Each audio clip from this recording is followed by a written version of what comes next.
Hello and welcome back. If you're new here, my name is Elise. Today I have another simple Christmas card here for you that is created by making your own wreath. Here is a look at the project and let's get into the supplies.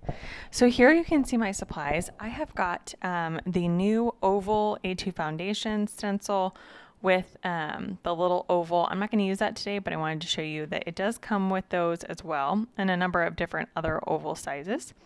This is the all spruced up stamp set. It's really cool because it's a slimline stamp set. I've got those Merry Christmas dies and some acrylic blocks. I'm just going to take a pencil and outline that stencil so that I can get the shape for my wreath. It's really nice that stencil, you have the ability to line up your card front and make sure that it is perfectly centered based on the markings on that stencil. So instead of using the big stamp today, I'm going to be using some of these smaller stamps, and I'm going to be using these kind of, I guess you would call them maybe like olive branches. They're not really traditional like Christmas pine branches. And then a few of these little berry stamps. I've got a few different shades of green ink and one shade of red ink that I'm going to use for this project. I did go ahead and speed up the stamping of this only because it's pretty repetitive. So what I do is on the same block, I have one stamp going one way, and then I can just flip the block over and I have the other leaf stamp there. Using two different leaf stamps kind of adds a little bit of variety. So does using two different colors. You don't have to use two different colors or use two different little leaf images to accomplish this look, but I do think that it makes it just a little bit more interesting to look at.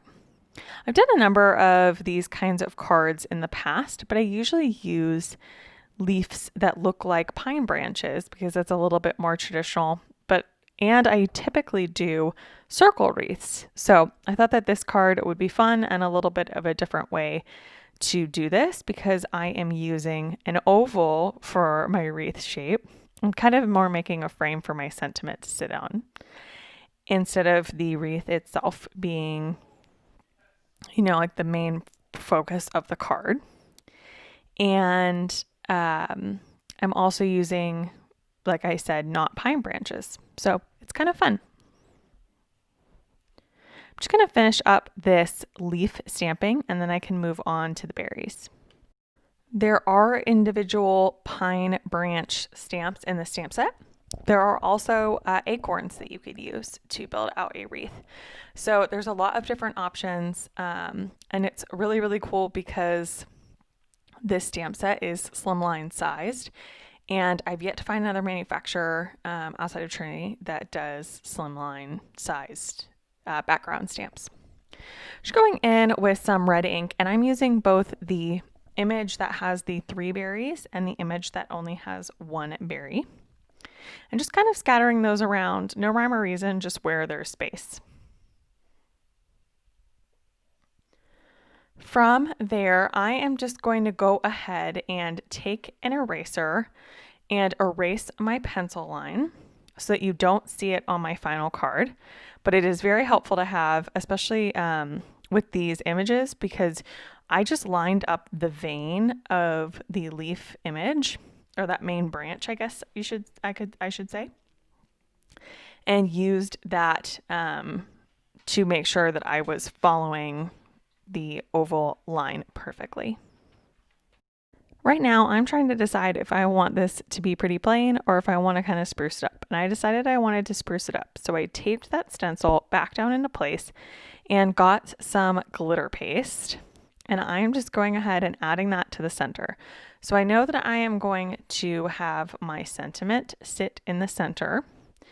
And this is kind of fun because it just adds a little bit more interest and kind of draws your eye to the center of the card so that you look at the sentiment. Now, these are water-based inks, and this glitter paste is also water-based. So those two things want to mix together. So when you're applying this, just be really gentle as you go over the inked areas to make sure that you don't get any smears. I'm now going to do the die cutting for my sentiment. So that Merry Christmas die, I'm going to do the shadow layer of the Merry Christmas in Craft. And I'm going to die cut the Merry and the Christmas words out of this red cardstock 3 times so that I can stack them all up. Just using some purple tape to keep that in place.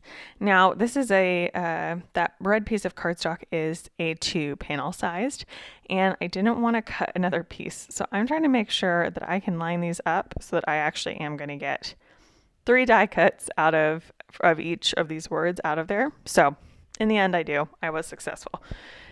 But I just want to make sure. So I didn't have to cut another piece of cardstock. I know that you've all been there too. I am going to run these 2 panels through my Gemini Junior.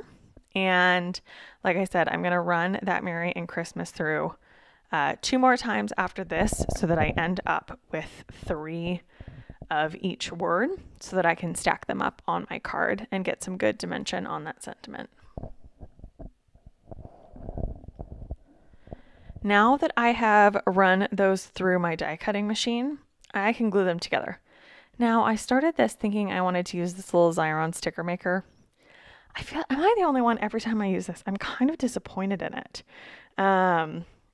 It sounds really nice to use for like delicate items like this, but everything just ends up being so sticky.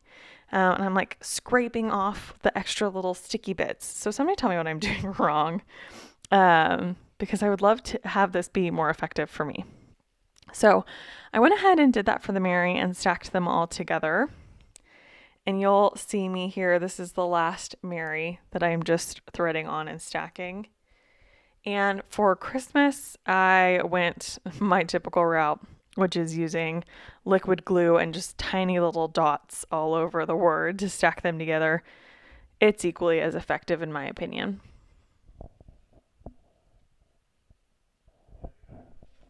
So here I am, this is all stacked together and I'm just doing those little dots and adhering it down to the craft. I feel like craft cardstock and red and green, this is very quintessential Christmas card to me. So anytime that I'm making a Christmas card and I can add in some craft cardstock, I'm probably going to, because I just always love how it looks. By the way, these little reverse tweezers are always a game changer to make to put everything down in the right place. I did not forget the little eye, the dot on the eye. I did glue that down. And now I have my panel here. I've set it aside to dry and I'm just going to peel off that purple tape. And then I can move on to assembly. But I did want to show you just how glittery this is in person. This is so glittery and so fun. So highly recommend. Anytime I can add glitter to a project, I'm probably going to, because it's just so fun. Using liquid glue to add down that Merry and the Christmas, the liquid glue kind of just buys me time to make everything straight, but this is also a very strong liquid glue. By the way, all of the supplies that I used in today's project are linked down below. So if you have any questions about anything, you can find a link to the projects down below. Using my tweezers again to get that aligned, and like I said, I'm using liquid glue, so I have that little bit of wiggle room to just move those around. And once I have these placed, I am just going to glue this card panel onto an A2 size card base, and that will complete the project for today. I hope that you enjoyed another simple Christmas card from me. And if you want to see more inspiration, be sure that you subscribe. There's more videos on the screen for you to watch, and I will catch you in the next one. Thank you so much.